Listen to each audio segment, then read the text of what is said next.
del libro de los Hechos, el capítulo número 2. Leo a partir del versículo 14. Y dice la Escritura: entonces Pedro se puso de pie con los 11, levantó su voz y les dijo: judíos y habitantes de Jerusalén, prestad atención y que esto sea claro.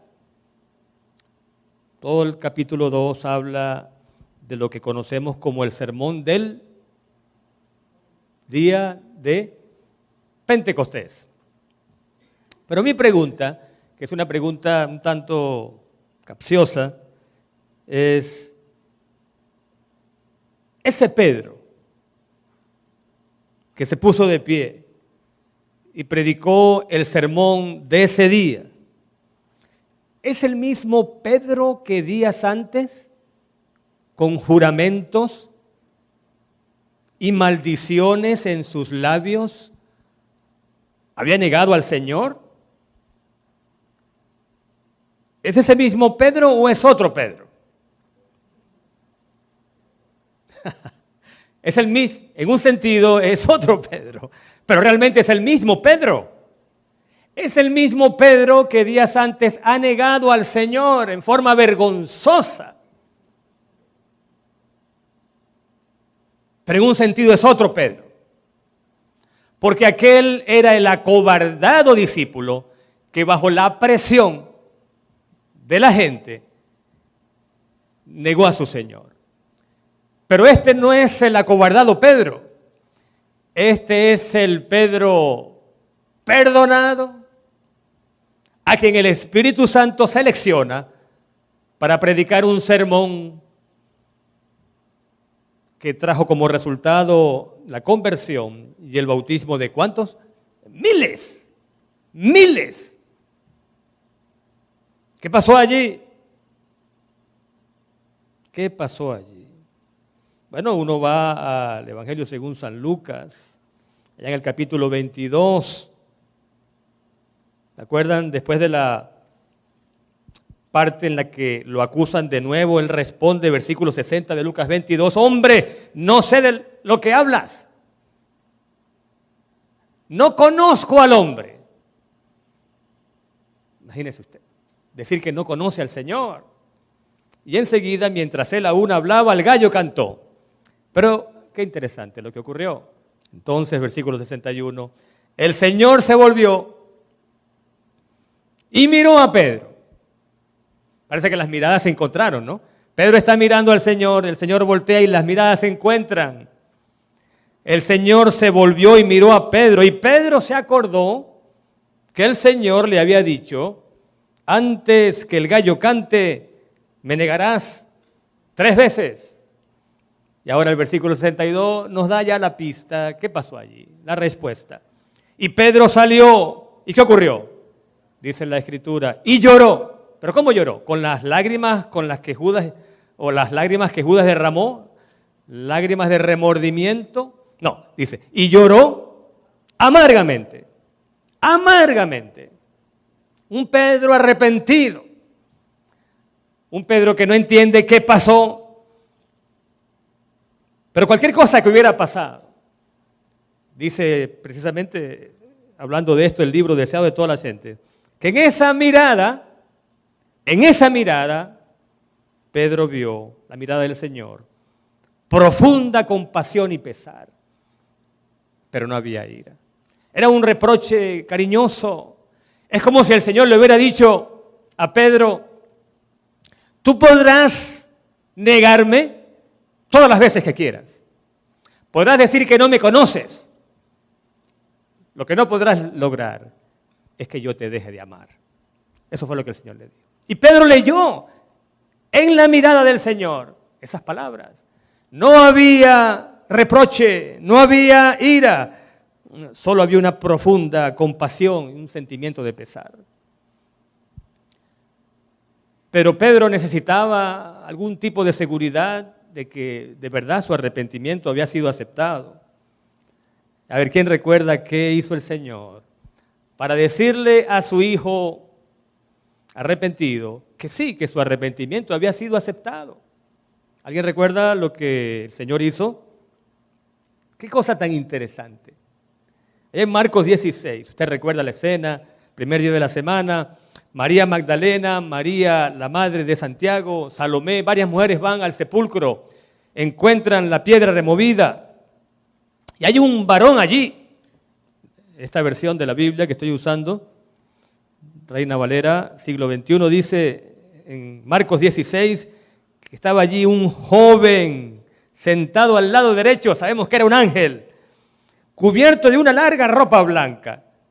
Ellas se espantaron, pero él les dijo, ahora mucha atención, no os asustéis, buscáis a Jesús Nazareno, que fue crucificado, ha resucitado, no está aquí, mirad el lugar donde lo habían puesto. Y ahora, versículo 7.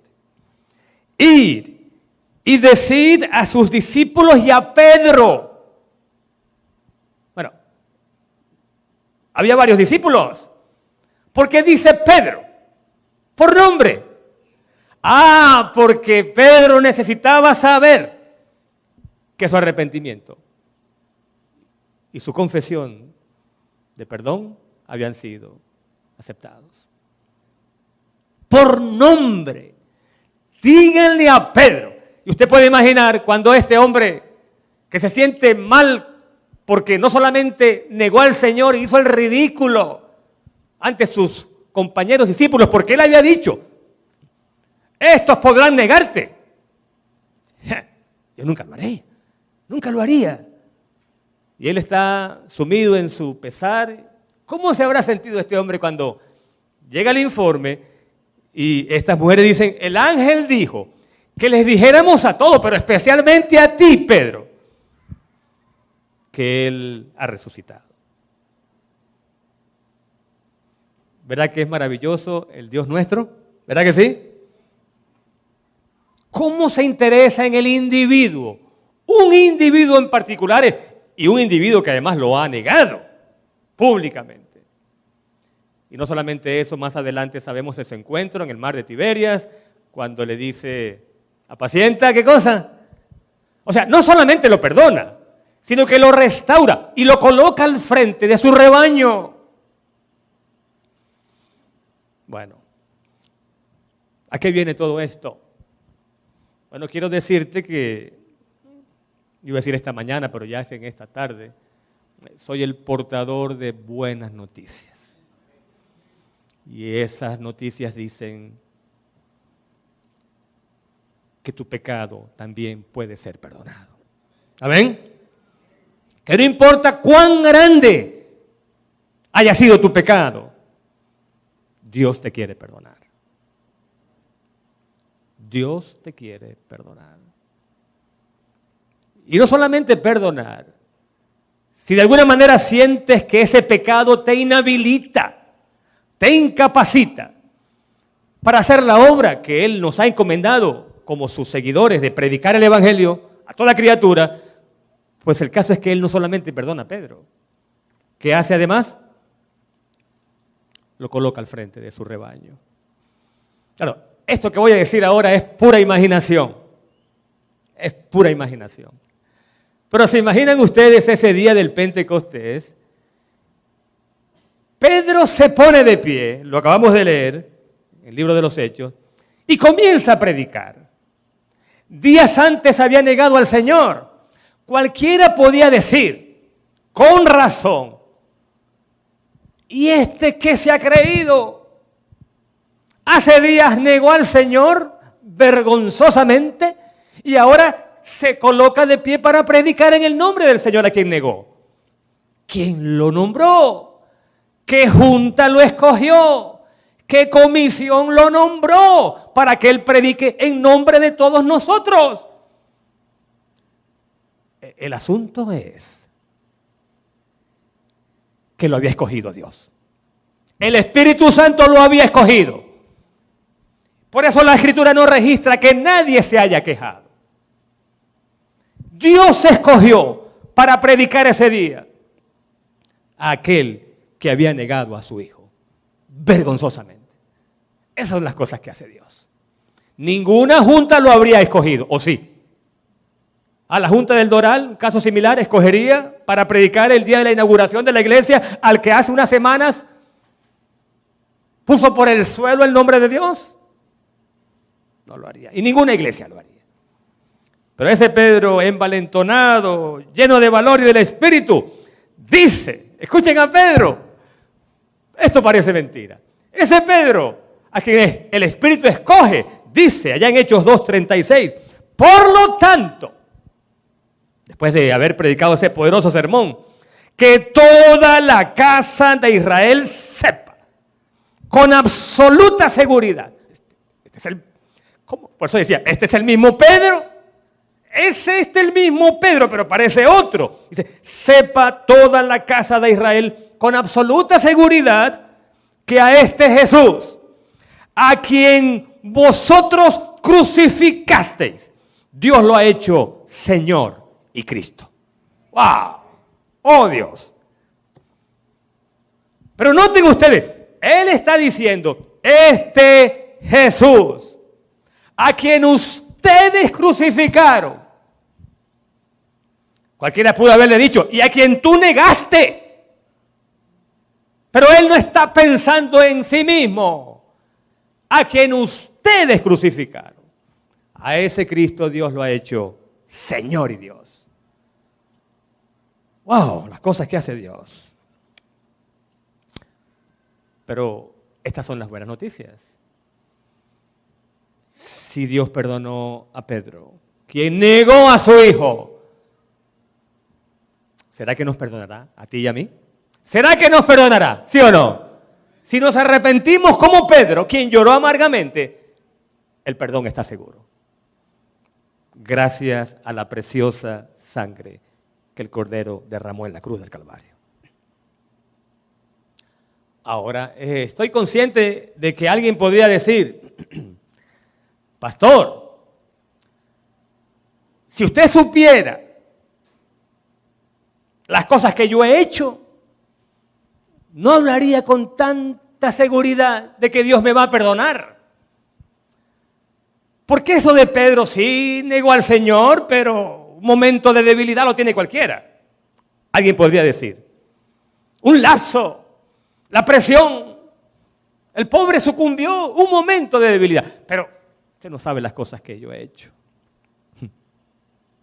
¿Es verdad? No sé, ni quiero saber. Pero una cosa sé.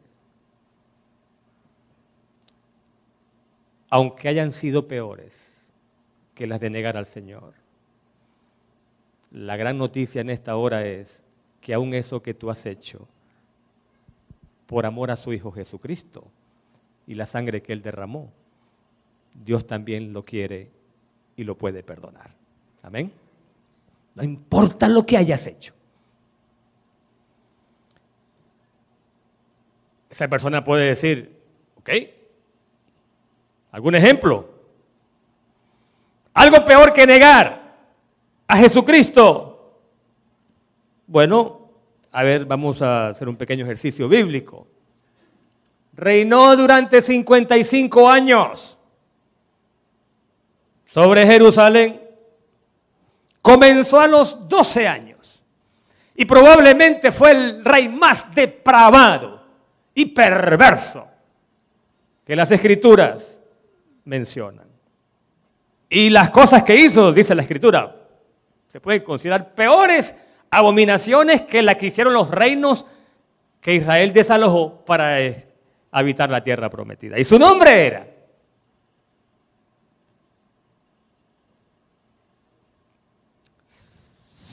era Manasés.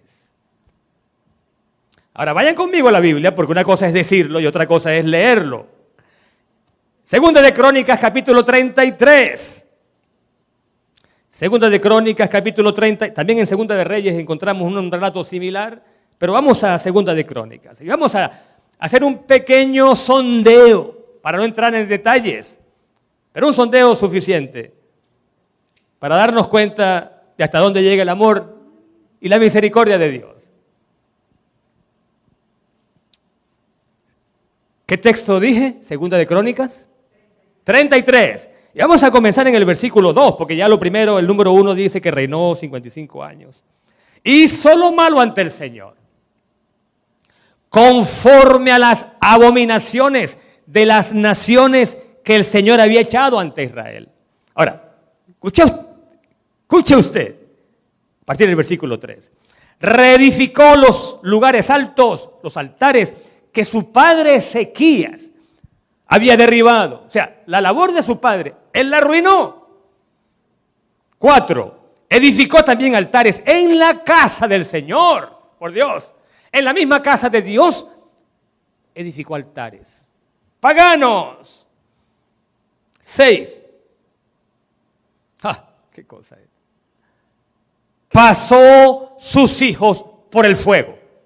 Sacrificó a sus propios hijos, por amor a Dios. Era costumbre antigua sacrificar niños a los dioses, pero él sacrifica a sus propios hijos. No dudamos de que hubiera sacrificado también a otros, pues si sacrificó a los propios hijos, con mucha más razón habrá sacrificado a otros niños. Pero el versículo 6 no termina allí. Practicó la invocación de los espíritus, los augurios y la magia, y consultó a los adivinos y a los espiritistas. Wow, La pregunta no es qué hizo, la pregunta es qué no hizo. Además puso una imagen de fundición en la casa de Dios. Bueno, versículo 9, para resumir, dice el versículo 9, Manasés desvió a Judá y a los habitantes de Jerusalén, de modo que hicieron más maldad que las naciones que el Señor destruyó ante ellos. Peor imposible. Peor imposible. No nos sorprende, por lo tanto, que el versículo 11 diga que el Señor, dice, permitió lo que sea, contra él a los generales del ejército asirio, que aprisionaron a Manasés. Bueno, no nos sorprende. Sin la protección y la bendición de Dios, su reino tenía que caer tarde o temprano, y así ocurrió. Entonces le pusieron un gancho en la nariz, imagínese usted qué vergüenza, un gancho en la nariz, y me imagino que lo llevaron arrastrado hasta Babilonia, atado con cadenas. Y ahora abróchense el cinturón. Lo inconcebible, impensable, iba a decir improbable, pero más bien imposible, casi que diría. El versículo 12 dice que en su angustia. A ver, ¿están leyendo de la Biblia? En su angustia, Manasés oró al Señor, su Dios, y se humilló grandemente ante el Dios de sus padres. Bueno, que él haya orado no es imposible, porque a veces hay gente incrédula, gente atea, que cuando se ven aprietos, ¿qué hace? Ahora sí se acuerdan de Dios. O sea, que haya orado no sorprende. Lo que sorprende es lo que dice el versículo 3. Dice el versículo 3. Y cuando él oró, Dios recibió su ruego, oyó su súplica y lo retornó a Jerusalén y a su reino. Oh, amor de Dios. Pasaremos la eternidad tratando de entender cuán ancho, cuán alto, cuán extenso y profundo es el amor de Dios. No solamente lo escuchó, lo perdonó. Y alguien podría decir, pero esto no es justo. ¿Cómo puede ser que ese hombre haga tanta maldad durante 55 años y al final una oración de arrepentimiento? Y Dios no solo lo perdona, sino que lo lleva de regreso a su puesto como rey. ¿Alguien, por favor, puede explicar? Alguien que me ayude. Alguien que me ayude a entender cómo un ser puede ser tan misericordioso. Pero alabado sea Dios. Porque la conclusión obligada es que si Dios perdonó a Manasés, entonces también me puede perdonar a mí, ¿sí o no? Oh, ahí está la gran bendición. Y estas son las buenas noticias que traigo para ustedes hoy. Estas son las buenas noticias. Por eso el versículo que escogimos para la lectura bíblica es el Salmo 103. Vamos a buscarlo. El Salmo 103 es interesante porque comienza diciendo: alaba alma mía al Señor y alabe todo mi ser su santo nombre. Alaba alma mía al Señor. ¿Y qué más dice? Y no olvides. ¿Qué cosa? Oh, no olvides que ese es el Dios que te ha perdonado a ti y me ha perdonado a mí. Pero ahora el salmista se encuentra en un aprieto, y es un salmo de David. Porque el salmista está tratando de explicar lo inexplicable. Él está tratando de explicar cuán grande es el amor de Dios.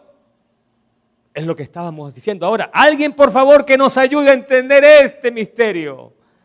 Porque dice el salmista, versículo 11, noten los aprietos del idioma en los que él se encuentra. Él dice: como es más alto el cielo que la tierra, así de grande es su amor. O sea, ¿cuán grande es su amor?, dice el salmista.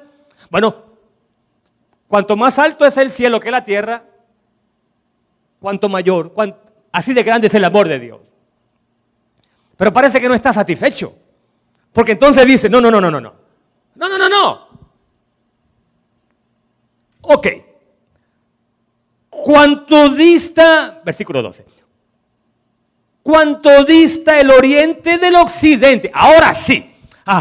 ¿Cuánto dista el oriente del occidente? Así de grande es. Pero parece que dice después: no. ¿Dónde me apoyo?, dice el salmista. ¿Dónde me apoyo en este lenguaje tan limitado que yo tengo para expresar lo grande que es ese amor? Y entonces se deja de cuentos.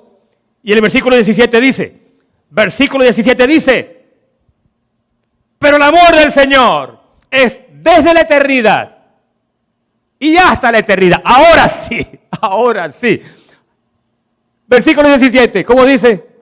Desde la eternidad y hasta la eternidad. En otras palabras, el amor de Dios no tiene fin, no tiene límites. Y en esta mañana, la gran noticia es que ese amor es tan grande que aún tus pecados y los míos, no importa cuán grandes y profundos hayan sido, ese amor nos quiere perdonar y nos va a perdonar por la preciosa sangre de su Hijo Jesucristo. ¿Son buenas noticias, sí o no?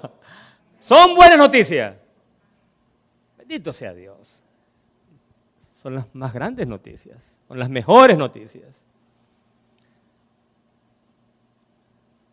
¿Cómo terminar? Quizás lo mejor es Romanos. Porque el mismo apóstol Pablo, como que pensando en este asunto, también se quedó corto. Capítulo 8 de Romanos. Capítulo 8 de Romanos, el apóstol Pablo, quien también sabía lo que significaba una segunda oportunidad, porque ese es el título de nuestro tema hoy. El tema se titula El Dios de la segunda oportunidad. ¿Recibió Pedro una segunda oportunidad? Sí. ¿Recibió Manasés una segunda oportunidad? Sí. ¿Recibió Pablo una segunda oportunidad? Sí. Entonces el apóstol Pablo dice, capítulo 8 de Romanos, ante todo esto, versículo 31, es decir, al analizar todo esto que no entiendo muy bien, dice, ¿qué diremos? ¿Qué diremos? Y entonces él dice, si Dios está con nosotros, si Dios está por nosotros, ¿quién contra nosotros? Y en otro pasaje dijo, a ver, ¿quién recuerda Romanos 5:20? En otra parte dice, cuando el pecado abundó, sobreabundó la gracia. En otras palabras, cuanto más grande es el pecado, mayor es la medida del amor, la gracia y la misericordia de Dios. No hay forma como el pecado pueda superar a la gracia. Porque cuanto más grande es, mayor la medida del amor de Dios. Y entonces dice, ¿qué diremos? Entonces hace 3 preguntas. La primera está en el versículo 33. ¿Quién acusará? O sea, ¿quién te puede acusar? ¿Quién te va a acusar de ser un pecador si Dios te ha perdonado? Nadie, porque cuando Él perdona, ¿qué hace Dios con tus pecados? Los arroja a lo profundo del mar. ¿Quién te va a acusar? Mi amigo, mi amiga que estás aquí hoy. Una vez que el perdón es tuyo, es tuyo. Es tuyo. Nadie podrá decirte, claro, humanamente hay quien te querrá recordar. ¿Te acuerdas de lo que hiciste, verdad? ¿Te acuerdas? Humanamente eso ocurre. Pero a Pedro nadie podía decirle, acuérdate de que negaste al Señor. Porque ya ese pecado el Señor lo había perdonado y para él eso estaba olvidado. Por eso lo escogió para predicar en el día del Pentecostés. ¿Quién te va a acusar? 34. ¿Quién te va a condenar? ¿Quién condenará? ¿Quién condenará? No solamente no te pueden acusar, es que nadie te puede condenar si Dios te ha perdonado. ¡Wow! Pero ahora la parte que más me gusta, la tercera y última pregunta. Vamos a ponerla allí, 35. ¿Quién nos separará del amor de Cristo? ¿Quién te va a separar de ese amor? Nadie. Y miren cómo el apóstol lucha con el vocabulario y trata de darnos a entender que no hay forma, no hay manera como alguien en este mundo pueda separarte de ese amor, porque el amor de Dios por ti no conoce límites. Y dice, tribulación, o sea, los problemas te van a separar del amor de Dios. Angustia, persecución, hambre, desnudez, peligro, espada, nada de eso. Entonces dice 37, pero Dios que nos ama, nos ayuda a salir más que vencedores en todo. No hay nada. No hay nada que pueda contra ti, porque de parte tuya está el poder mayor, más grande que hay en el universo, el poder de Dios. Y ahora dice, noten, hasta dónde llega el apóstol, dice, por eso estoy seguro de que ni la muerte, ahora, hasta ese extremo llegó, ¿y creemos eso? Que ni la muerte nos puede separar del amor de Dios, ¿lo creemos sí o no? Ni la muerte nos puede separar. Porque Él dijo, yo soy la resurrección y la vida. El que cree en mí, dijo el Señor, aunque esté muerto vivirá. Ni la muerte. ¿Qué tal si lo leemos todo? Vamos a ver, busque su Biblia. Esto hay que terminarlo como un solo hombre, una sola persona. A ver, Romanos 8, versículo 38. Vamos a leerlo todos tratando de ir al unísono. ¿Ya está listo usted? Está en la pantalla y ahora comenzamos diciendo, por eso estoy seguro que ni la muerte, ni la vida, ni ángeles, ni principados, ni potestades, ni lo presente, ni lo porvenir. Sigamos. Ni lo porvenir, sigo con la Biblia acá, ni lo alto, ni lo profundo, ni ninguna otra cosa creada nos podrá separar del amor de Dios que es en Cristo Jesús, Señor nuestro. Alabado sea Dios. Nada, es lo que el apóstol está diciendo, nada ni nadie te puede excluir de ese amor que todo lo abarca, que todo lo penetra, que todo lo consume, que te alcanza donde estás, no importa cuán bajo hayas caído. Nadie te puede excluir, nadie te puede separar, nadie puede impedir que Dios te ama todo lo que Él te ama. Por eso, cuando entregué el papel en el que se dan los datos del sermón, escribí una cita que es de mis favoritas de un autor llamado Philip Yancey.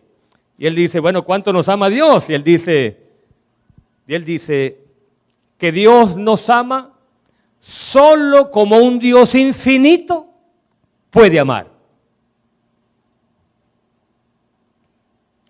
Nos ama solo como un Dios infinito puede amar. O sea, ¿cuánto te ama? Bueno, su amor es, en otras palabras, infinito.